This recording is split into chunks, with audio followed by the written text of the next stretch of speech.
और बहुत बुजुर्ग लोग जितने भी खापे यहाँ पे आई हैं, आप बैठो, आप भी बैठो, बैठो सारे बैठो। देखो जितनी भी खाप यहाँ आई हैं सबका धन्यवाद। और मंच बहुत मजबूत बना क्योंकि तजर्बा ले लिया था हिंद से। देखो सबसे पक्का मंच तो रहता है ट्रोलियों का या मिट्टी का, हाँ मिट्टी का था। तो जितने भी हमारी महिलाएं यहाँ पाई, मातृशक्ति यहाँ पाई, धन्यवाद सभी बुजुर्गों का, नौजवान साथियों का। और जो यहाँ पे बाहर से जो लोग आए, जो देखने आए, खाप पंचायत सिस्टम को देखने जो लोग आए, जो खास करके पंजाब से, राजस्थान से, राजा मीर जी राजस्थान से, पंजाब के लोग वो देखने आए हैं।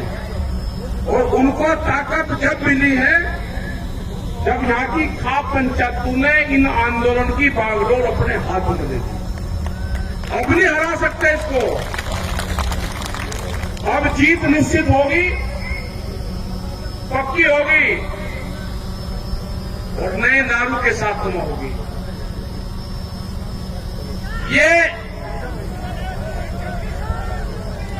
बैठ जाओ, भले रुक जा, बैठ जाओ। ये बहुत बातें न जाए, ना कहा कि पंजाब के लोग हैं उनको अफगानिस्तान नहीं बताया, फिर कहा कि हरियाणा वाले जुड़ गए, फिर कहा कि उत्तर प्रदेश का कुछ क्षेत्र आ गया, फिर छोटे बड़े किसानों में बांटने की कोशिश कर रहे 10 दिन से, फिर 40 जो लोग जो जत्थेबंदी थी 40 लोगों की, हमने पूछा भाई शायद हमारे वाले नंबर पर लोग गाली दे रहे होंगे, तो राज्यपाल जी से पूछा, बुजुर्ग आदमी हमारे सीनियर लीडर बहुत राज्यपाल जी, उन्होंने कहा कि मुझे भी गाली देते हैं। दर्शनपाल जी ने कहा मुझे भी गाली देते हैं। तो एक लोग से भी बात करी, सबके नंबर डाल रखे, गाली गलौज की भाषा का इस्तेमाल करें। तो ये क्या है, ये आईटी सेक्टर है, उसमें 50 फोन नंबर लग रहे, तो वहां पे लड़के बैठे, कुछ औरतें बैठा रखी, कतार है। अरे 4 लाख ट्रैक्टर दिल्ली में आया, 25 लाख आदमी दिल्ली में आया, उनका मकसद था कि हम दिल्ली की सड़क पे एक बार अपने ट्रैक्टर का टार लगाएंगे। उनको बहका के जब यहाँ पे 88 में आंदोलन हुआ, चौधरी महेंद्र सिंह टिकैत जी उसमें थे, उनके नेतृत्व में था, 7-8 लाख आदमी थे।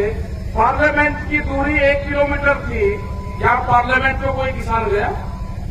हम पिछले 35 साल से जो भी लोग आंदोलन करते हैं वे सब कहते हैं कि दिल्ली में जाएंगे, पार्लियामेंट में जाएंगे, कोई गया? एक बालक को बहका के 7 बजे बयान दिलवाया और सुबह 9 बजे वो लाल किले की चोटी में बैठा मिला। वे कौन सा रास्ता था जाने का? अगर उसका लेके ही जाना था, अगर हमको जाना होता तो लाल किले पे कोई कानून बने, कोई मुर्दों के घर में कोई कानून बनते हैं, वो तो भुट्टू का घर है, कौन जाएगा उसमें?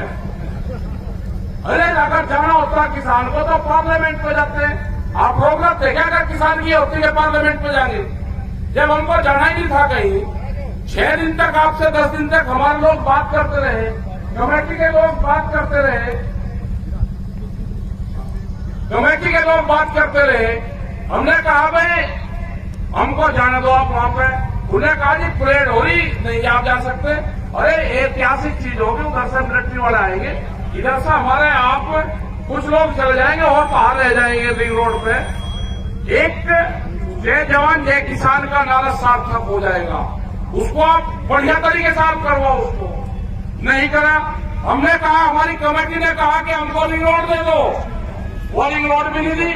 और जब रात को जो रूट दिया, जब सुबह हम गए उसी रूट पर बैरिकेडिंग थी, मगर मैं बहुत गाड़ी आई थी, जो रूट लिखत पढ़त में दिया उसमें बैरिकेडिंग पक्की करी गई और दिल्ली के जाने वाले रास्ते फिर करे गए, क्या जगह चले जाओ, दिल्ली लाल किले पे जाओ। मतलब लाल किले का रास्ता नहीं पता किसान को, क्या लगा लाल किले पे मीटिंग वहां चले जाओ, मौका बड़े अजीब आदमी भाई। मतलब सब लोग वहां पे भेज रहे। बेटा हमने भी कहा उधर वालों को, भाई यहाँ से आगे तो उधर निकल जाओ वजीराबाद को, सब लोग अपना निकल गए 5-6 बजे तक। भाई लाल किले पे कोई कानून थोड़ा बनने दे। इनका मकसद था कि एक धार्मिक ध्वज को वहां पर फरवा दो किसी बेवकूफ बालक से, और एक कौम भी खत्म हो जाएगी और ये किसान बिरादरी भी खत्म हो जाएगी। ये कह दो कि तिरंगे का अपमान करा इन्होंने, तिरंगे का अपमान करा और इनका मनोबल डाउन कर दो। कह लगे वापसी जा लिए, वापसी जा लिए, क्योंकि प्रचार मंत्री के सब साथ नहीं है। इनके ऊपर बंदूक का पहरा है, कलम और कैमरे पे, ये जो कुछ वे कहेंगे वही ये बोलते हैं। इनकी कोई गलती नहीं है।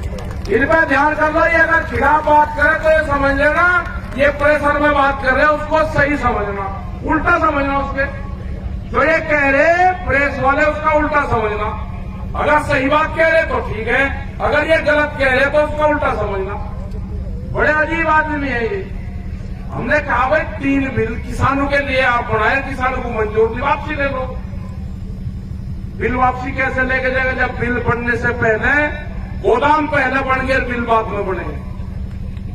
यहाँ पे जो व्यापार होगा इन्होंने तलाश करी सब चीजों में, सर्वे करे इन्होंने कहा कि जो सोना सबसे महंगी चीज है उसका महिलाएं एक साल में 17 बार इस्तेमाल करती है, 17 बार। ध्यान से सुन लेना। उन्होंने कहा कि इसका व्यापार ठीक नहीं है, व्यापार अनाज का करो, अनाज का व्यापार देश में मंदिर का कर लिया, धर्म का कर लिया, भावनाओं का कर लिया। अब जो दुनिया का जो अगला व्यापार है वो व्यापार है भूख का। भूख कितनी लगेगी? गोदाम में ताले उतने ही मजबूत रहेंगे। भूख ज्यादा लगेगी, कीमत आप ज्यादा दोगे। ये व्यापारी है, ये भूख का व्यापार करना चाहते हैं। इस देश में रोटी को तिजोरी की वस्तु नहीं बनने देना, खेत में अनाज नहीं होने देना।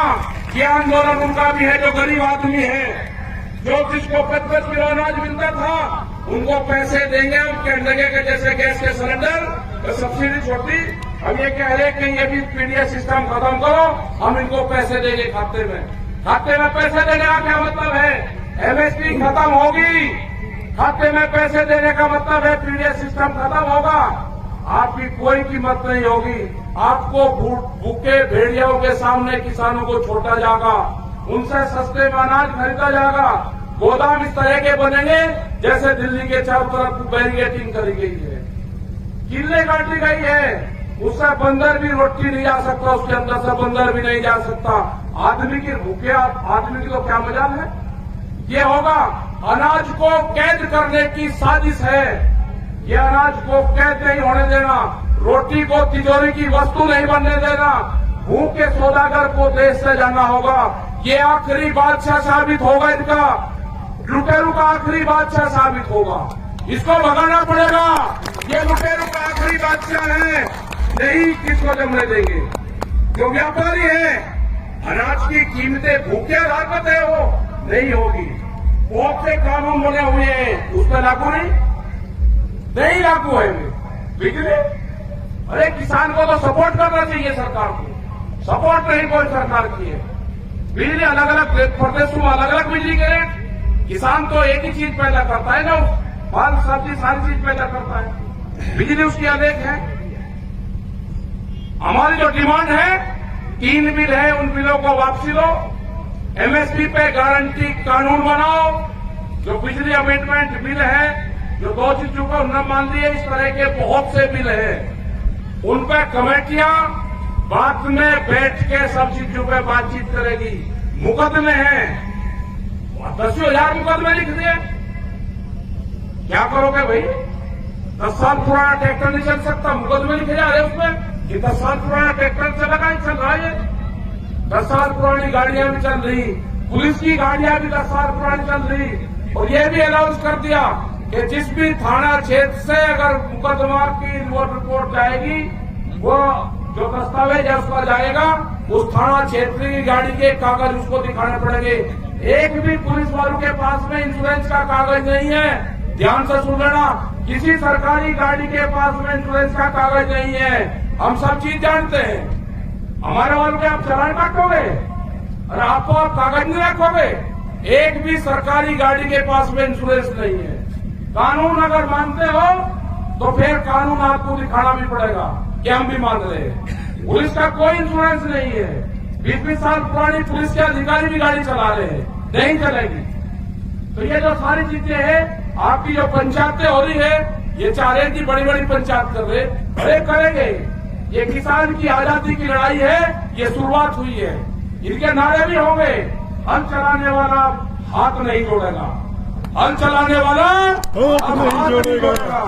अब किसी भी अधिकारी के सामने आप हाथ नहीं जोड़ोगे, आप उसको एक ही नारा देना कि हल चलाने वाला आ गया है, वो हाथ नहीं जोड़ेगा। काम क्यों नहीं हुआ? काम कब होगा? सरकार के सामने नहीं, अधिकारी सरकार। और आपके और आगे कहने लगा जी नमस्ते जी ना, नमस्ते राम राम वाहेगुरु, अपने आप करो। अधिकारी के सामने नहीं, सरकार के सामने नहीं। ये आपको आंदोलन और मजबूत करने पड़ेंगे, फिर तारीख देनी पड़ेगी। हमारा अगला टारगेट 40 लाख ट्रैक्टरों का इस आंदोलन से जोड़ने का है। कर्नाटक के अंदर 10,000 ट्रैक्टर आए, वे यहां नहीं आए अभी, लेकिन कर्नाटक में चले। जहां जहां पे भी संयुक्त मोर्चे की मीटिंग होगी, जहां जहां पे भी हमारे 40 लोग जाएंगे, जहां पे दूसरे लोग जाएंगे, जो भी ट्रैक्टर उसमें शामिल होगा, आप उस पर लिखो, उसको लिखने की आजादी होगी। किसान क्रांति यात्रा 26 जनवरी 2021, वो अपने ट्रैक्टर पर लिखो। वो जो भी कर्नाटक का ट्रैक्टर होगा, वो भी इस आंदोलन का हिस्सा बनेगा। तमिलनाडु में जाएंगे, सबसे बड़ी आजादी एक प्रदेश को आजादी दिलवानी है, वो पूरा प्रदेश कैद में है। भारत तो आजाद हो गया, लेकिन गुजरात आजाद नहीं हुआ, गुजरात के लोग कैद में हैं। अगर गुजरात के आदमी यहाँ पे आना चाहते हैं, अगर पता चल गया रेल में उसमें कि ये आदमी आंदोलन में जा रहा है, घर पर उसके पुलिस है, उनको जेलों में डाला जा रहा है। अभी भी 120 से ज्यादा लोग वहाँ पे जेलों में बंद है, बंधक है। वहाँ के किसी थाने का आपको नंबर नहीं मिलेगा किसी डायरी में। एक ऐप था पुलिस ऐप, उसमें मैंने गुजरात के नंबर देखे, एक भी सरकारी नंबर उस ऐप में नहीं है। पूरे देश के नंबर मिलेंगे, लेकिन गुजरात के थाने का, पुलिस स्टेशन का, कोर्ट का, कचहरी का, एम्बुलेंस का कोई नंबर नहीं है। तो आजादी, ये किसान की आजादी की लड़ाई है और ये गुजरात के लोगों की आजादी की लड़ाई है। ये लड़ाई लड़नी पड़ेगी। एक इस तरह का स्टेट जो आजाद करवाना पड़ेगा। हम जाएंगे गुजरात में भी, मीटिंग रखेंगे गुजरात में भी। पूरे देश में ये किसान मीटिंगें होंगी, पूरे देश के किसानों को इस आंदोलन से जोड़ेंगे और जब जरूरत होगी वो दिल्ली की तरफ कूच करेगा। ये कानून वापसी ले लो, जब भी घर वापसी होगी, कमेटी, हमारा बॉर्डर भी जो सिंगू बॉर्डर है वही रहेगा, हमारा मंच भी वही रहेगा, हमारे पंच भी वही रहेंगे। गलत फहमी में कोई ना रहे, हम पंचायती सिस्टम को मानने वाले हैं। हम फैसलों के बीच में न पंच बदलते न मंच बदलते। हमारा ऑफिस भी सिंगू रहेगा, हमारे लोग भी वही रहेंगे। जो सरकार की लाइन थी बातचीत करने की, उसी लाइन से सरकार बात कर ले। आज कर ले, 10 दिन में कर ले, 2 महीने में कर ले, अगले साल कर ले। हमारी तो एक कहावत है गांव की कि गढ़ और तिगरी के मेले में अगर कोई बालक कोई लड़ गया तो अगले साल वो वही मिलता है। वो तो कहते हैं कि 2 अक्टूबर की दे दी, अरे दे दी भाई, सर्दी आ जाएगी। हमने तो बुजुर्गों की कहावत को ढूंढा कि सर्दी में सरकार लड़ी तो अगले साल सर्दी नहीं मिलेगी, और हमने थोड़ा कुछ कह दिया। हमने तो जो हमारे बुजुर्गों ने, जो पंचायत ने बताए, जो चौ साहब ने बताया, भूप सिंह जी ने बताया, चौ साहब ने, जो दलाल खाप ने बताया, सारी खापू ने बताया, हमने तो वही बताए। और इसकी दिल्ली की एक कील काट कर जानी पड़ेगी, बिना कील काटे दिल्ली से यहां से जाना नहीं, इतनी कील काट कर जानी पड़ेगी। एक कील दिल्ली की जाना ही नहीं बगैर उसके। और हमारी माताएं बहनें जो यहाँ पे आई, उनका भी बहुत बहुत धन्यवाद, सारे खापू का धन्यवाद। और भाई जो खाप है ना, जिस तरह से आपस में एकजुट होकर लड़ रही, तैयारी के साथ में कि हमारे भी पंचायत और हमारे पंचायत हो, ये कंपटीशन होगा। अब ये उठ खड़ी हुई और अपना लठोरी ले लो हाथ में और सिपाही अभियान चलागा। ठीक है, समझ गए नहीं? ये फिर कहेंगे जी लाठी कह दिया। अरे लाठी तो भाई झंडे में भी लगे, डंडे में भी लगे। ये जो आरएसएस वाले चल रहे लेके, ये क्या लेके चले भाई, ये बता दो, इनका नाम बताओ। ये भी तो बजा रहे हैं, तो हमारे वाले भी लेके चले। तो ये है कि आपने इन मजबूत जो यहाँ पे मोर्चे हैं इनको आप मजबूती दें, और जो हमारे जितने भी वहां पे पाल है, जो ये शाहजहांपुर रहेगा, जब तक भारत सरकार कमेटी से बातचीत नहीं करेगी, जब तक समझौता नहीं करेगी, ये किसान घर वापसी नहीं जाएगा। इसी के साथ में सब लोगों का धन्यवाद। 16 तारीख की साफला गढ़ी में प्रोग्राम है छोटू राम जी का।